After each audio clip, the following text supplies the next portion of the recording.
Hi everyone. Chris from Divine Key, spelled QI, with your Divine Key spiritual chat, looking at my view. And this week or this episode, we are going to be talking about um, the veil, crossing the veil, thinning of the veil. It is the season of when what we call the veil is thinning, and will allow the interconnection between those in the spirit world and those in the human world. So I thought this would be it's fall where I am, the 1st of October, and it is going into the season that many of us consider the best time to make connection with those who have passed on. So the question is, can you talk to dead people? Can people who've passed on communicate with you? And the short answer is, I believe yes, they can. Now, this process is called mediumship. So this whole podcast is going to be talking about mediumship, what it is, my personal experiences with it, and hopefully give you some information if you're curious and want to explore it further. It gives you a launching pad to do that, hopefully. So, let's get into it. Can you talk to dead people? Well, I mean, I have had quite a few people in my life who've passed over.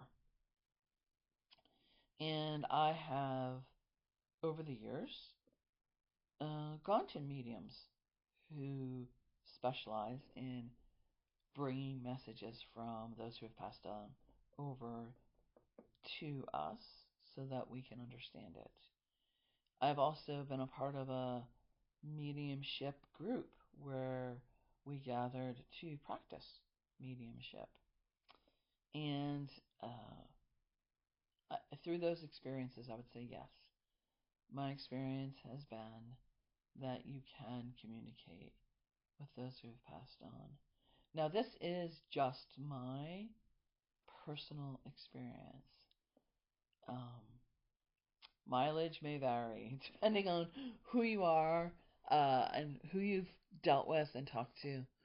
I've been really fortunate to have been in contact with mediums who were quite good at bringing through the details that there was no doubt that they were connecting with the specific person that I was talking about or thinking about, that the communication was about. So, an example of mediumship um, that is more public would be people like John Edwards or Teresa Caputo, who is the Long Island medium. Tyler Henry, I think, is a Hollywood medium. Those people they have TV shows or they've appeared publicly. That is what I would consider platform mediumship. I mean, that's not the only thing they do. I'm sure they give private sessions, but they also do public um, sessions where they have a large audience and they receive messages. They relay those messages and they find out who in the audience connects with that message. And then they go more in detail from there. Now, caveat here, I've never been to a live platform mediumship show. I have only dealt with mediumships through one-on-one that I've hired or in the group that I was practicing within, where we did practice platform mediumship, but it's not the same as, being in an audience. I'm not an expert on this. It is not something that I do or advertise as part of my abilities or my business, it is, I believe, human nature to wonder how people who've passed on are doing. Is their spirit still there? Is everything okay? Even to just get closure in the sense of putting to rest arguments or a final expression of caring, any of those things. Um, those those things that you wish you could have said, or that you didn't get a chance to say. All those things are wrapped up in mediumship from the human perspective. So, so it's a big thing, you know, and it's becoming more popular, more mainstream. The more that you see uh, these public-facing events, so it could be YouTube or shows, or even shows like ghost hunting or paranormal things. They're all connecting across the veil.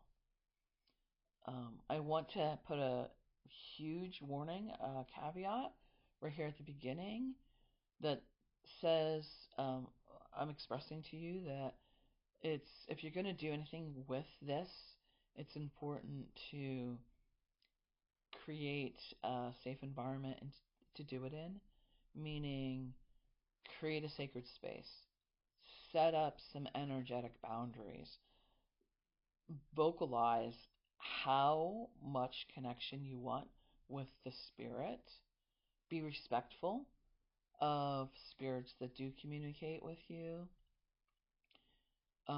Do not be afraid to stand in a position of power and tell the spirits that are connecting to stop, go away, or disconnect, whatever it is that needs to be told. You are in charge of your connection with whatever it is you're connecting to. You are always in charge of it as a human. Um, a lot of people go in thinking of it as a game, and it's not really a game. You really should take it serious, and you should realize that you are connecting to something that is sentient, um, whether it be source or a spirit that's crossed over, doesn't really matter. It's approached in the same way with respect and power. You do not have to allow anything that you don't want to allow. So I often, when I'm teaching, um, I will say it's like if someone's breaking into your house, you're not going to be like, oh, hey, can you please stop? You're going to be like, hey, get the heck out of my house. So that's the energy you want. You want to have a strong energy, and you want to know what it is that you want to allow and not allow in the connection. So again, we're talking about mediumship here. This is a little different than what I would consider psychic ability. When I think of and talk about psychic abilities, that to me, it can include mediumship, but it is a connection to a source. Often, you could call God or the universe, spirit, source, um, where mediumship is a subset of that, where you're connecting to an entity, a spirit, an energetic being um, who's crossed over. That was once human and is now spirit. Or, and I didn't know this until I started working in a mediumship group, it could be the energetic level of someone who is still in the physical world.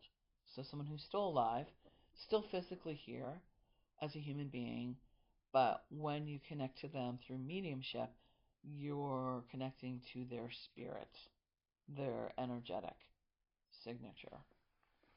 Um, and that I found fascinating when I experienced that through my mediumship.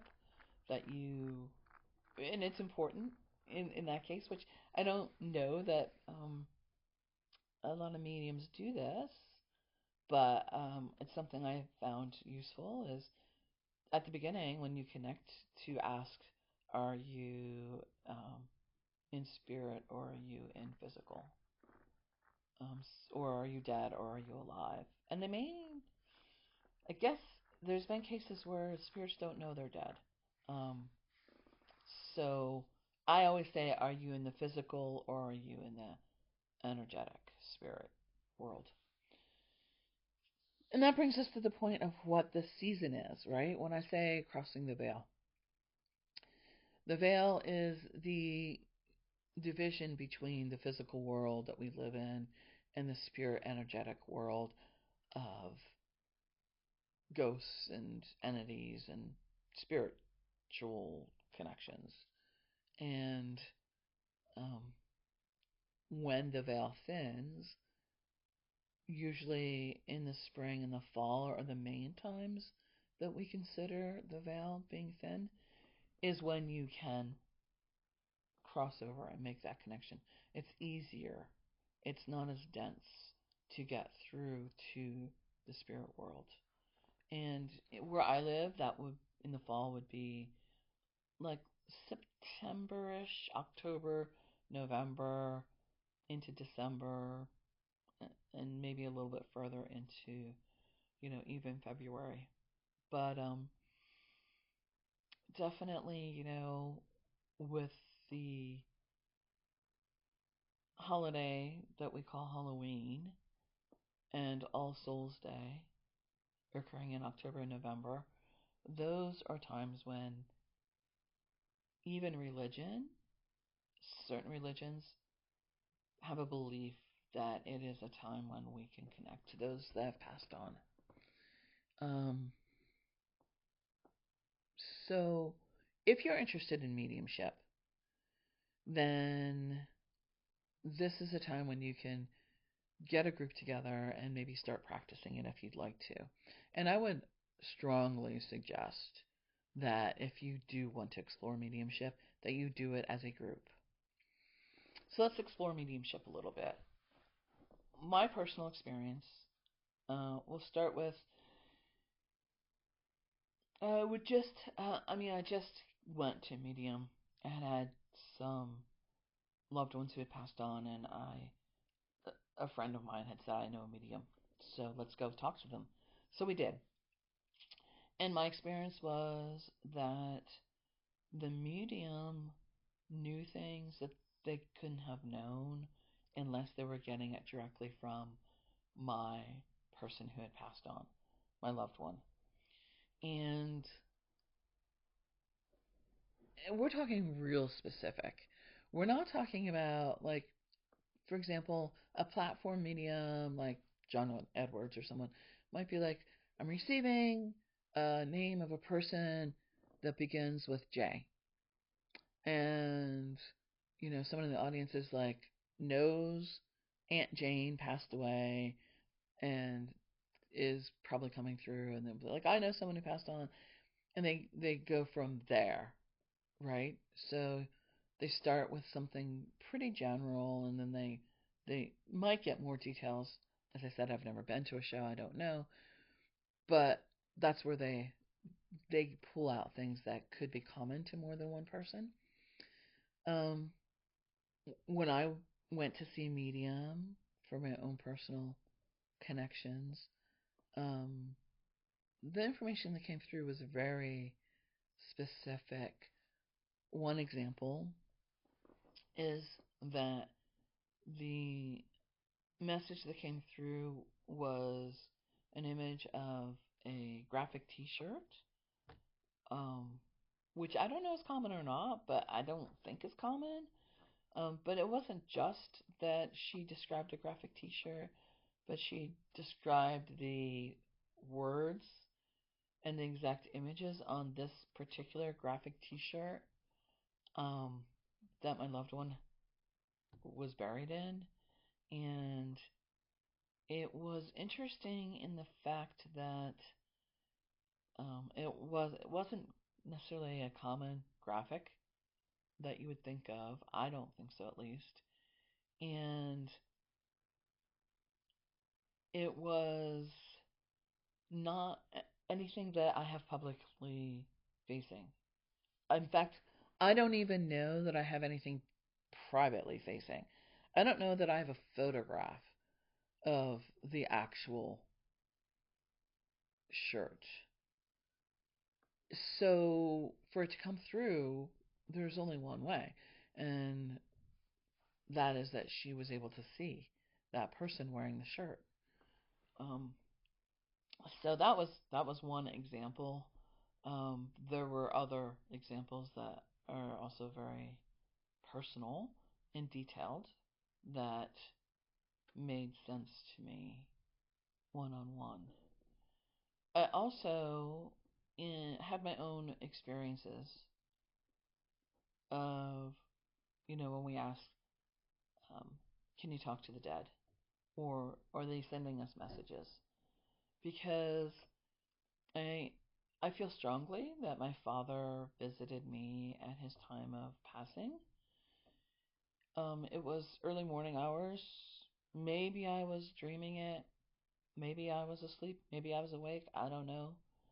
It felt to me that an image of him appeared in my room to say goodbye to me, and that they loved me, that he loved me.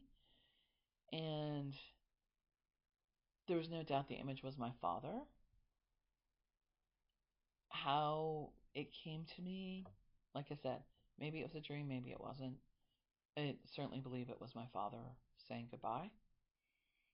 And, when I woke up and talked to my family, I found he had passed that through the night that night. Um, and I also had another personal experience as part of my mediumship practice group. And it was interesting because it was unexpected. It wasn't when I was in the role of mediumship.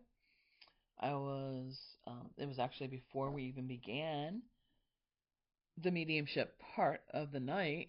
We always started with meditation.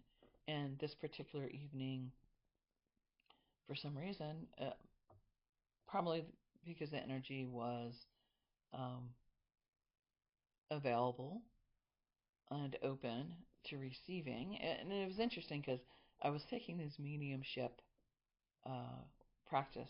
These it wasn't a class, but it was a group. We were meeting, and it was during this time of year in October, September, October time frame where the bell's thin. Um, and it was a group whose intention was to make connections. So I shouldn't have been surprised that even in a meditation related to that a connection was made. But during this initial intro meditation to get started for the night, I 100% felt my mother's energy come in. It was my mother, but it was so much bigger. I could see my mother, but it was so much more. It was source, like it felt like source energy to me. Like I connect to source when I work with my other tools. It felt so incredibly loving. I can't even express how moving it was for me to have this feeling wash over me, and to have my mother's essence as part of that was just so profound. Um, it still moves me when I allow that feeling to come in again. Um, there was no doubt in my mind it was my mother supporting me, showing up for me, um, telling me that she loved me, she was okay, and she was part of this bigger thing, this bigger essence. Um, was it like a ghost coming into the room and sitting down beside me? No, it wasn't like that. It was just a feeling of essence of my mother and a greater feeling of joy, bliss, amazing calm. Um, and it was just during an average guided meditation that was actually off the internet. Like it wasn't geared toward anything profound. It was just a basic meditation. So these things can happen when you set the allowance for it. Um, and I always, again, I want to say, I always set a sacred space. Even when I'm working in a group, I set my own personal sacred space and intentions before I enter the group. So before I arrive at a group setting where I'm working with other people, I set a personal level of clarity, intention, boundaries. I do all that for me personally before I actually even enter a group to work on anything spiritual. That would be my recommendation for anybody who wants to do this kind of work. So, when you connect with a spirit, my experience has been that, and that's through this mediumship practice that I was working on. When I work with my main tools, when I work with my usual tools, I connect to source. And I connect to source, I set the filter at source, and I ask that only the good that for the good of all, the information can come through that's needed right now, so it's not overwhelming, and that we can use to have our best life. And I set that at source so that when the information comes in, I don't, as a human, have to discern what is okay to relay and what is not okay to relay. And I set that whether I'm pulling cards or reading for myself or a client. Mediumship is different because although I set boundaries, I set the boundary of I only want information. I don't want to have to experience what you experienced when you passed. I want information that is helpful for whoever is receiving it for their best life in the best way possible. I don't want to receive information that's going to be hurtful. I don't want to receive information that's going to be traumatic to either me or the person that I might be receiving information for. But with mediumship, I'm not dealing with just source. Like, I'm dealing with these entities, this energy that of the spirit that was once a human. And I have found that the traits of the human will often appear through the energetic connection. I am not an expert. I don't know why this happens. My theory is that that's how we recognize the spirit as our loved one in this lifetime, is that they appear the way we know them or knew them to be. And that includes definitely personality traits. It is those quirks of the personality that make us go, yes, that is definitely my father, or that's definitely my mother. And sometimes those traits aren't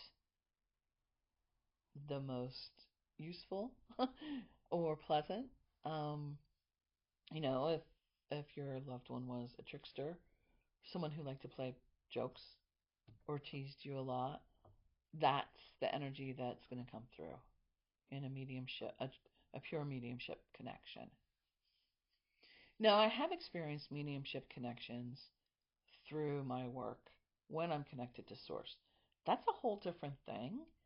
Like within the container of my source connection, within that conduit, um, energy of those who have passed on can show up and will show up with a specific message, a visual, or relaying of some detail that is significant either to me or the person I'm reading for.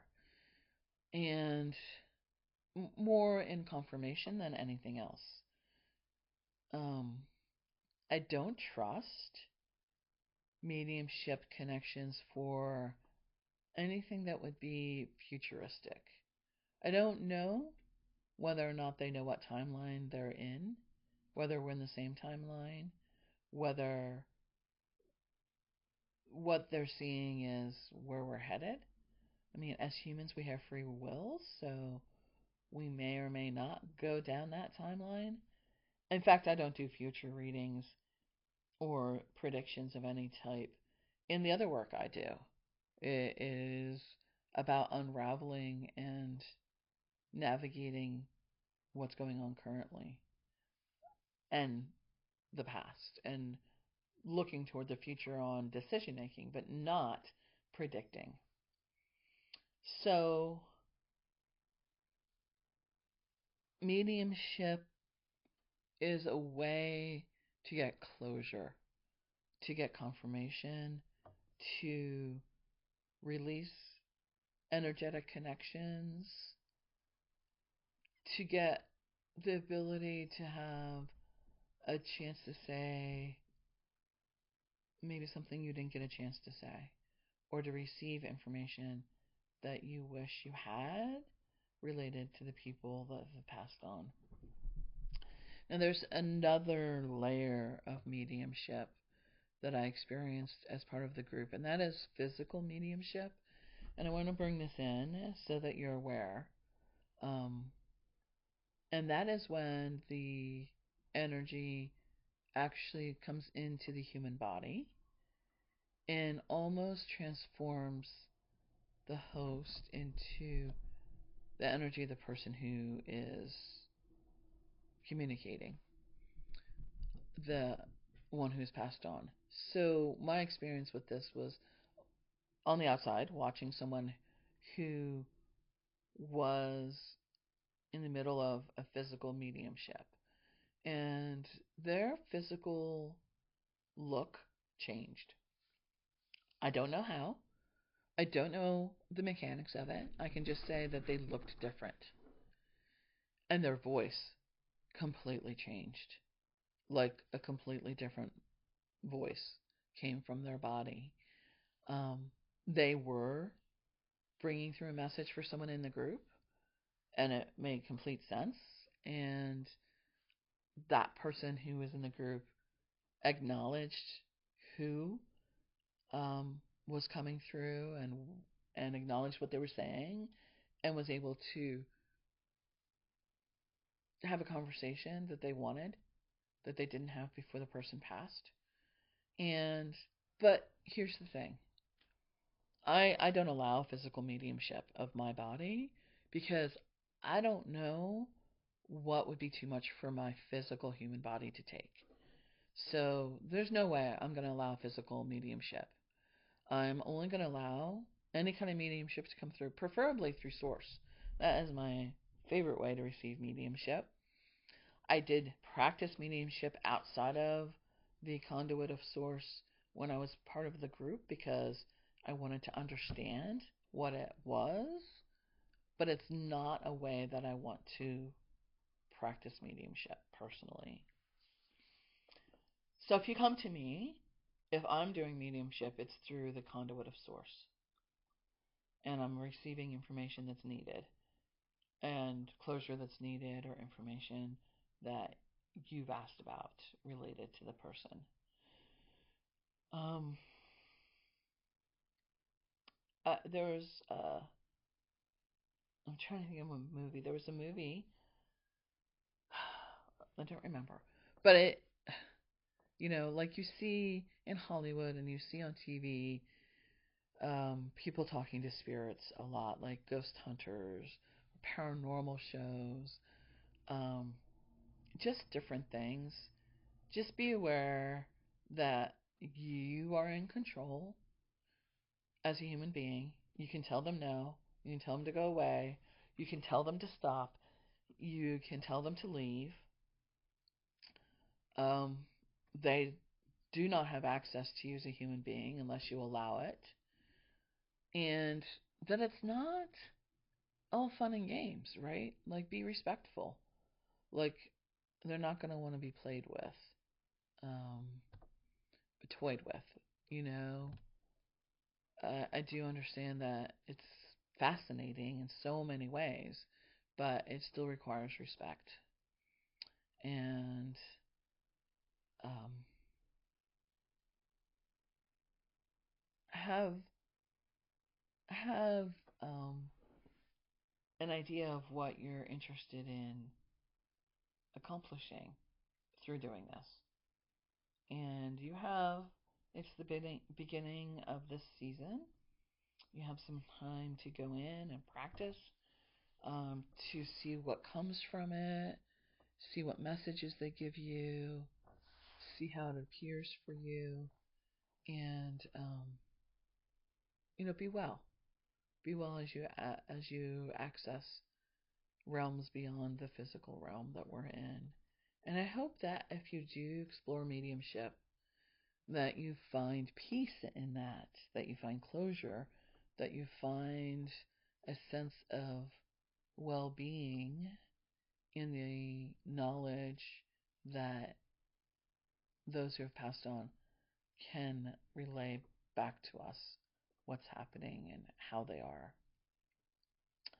Um, and don't forget to set your boundaries in a sacred space. So I'm going to wrap it up. Um, I hope that you enjoy these podcasts. If there are any topics you want me to cover, drop me a comment in any place that these show up, um, and I'll see what we can discover together. So this is Chris from Divine Key, spelled QI, signing off for now. Until next time, be well. Bye.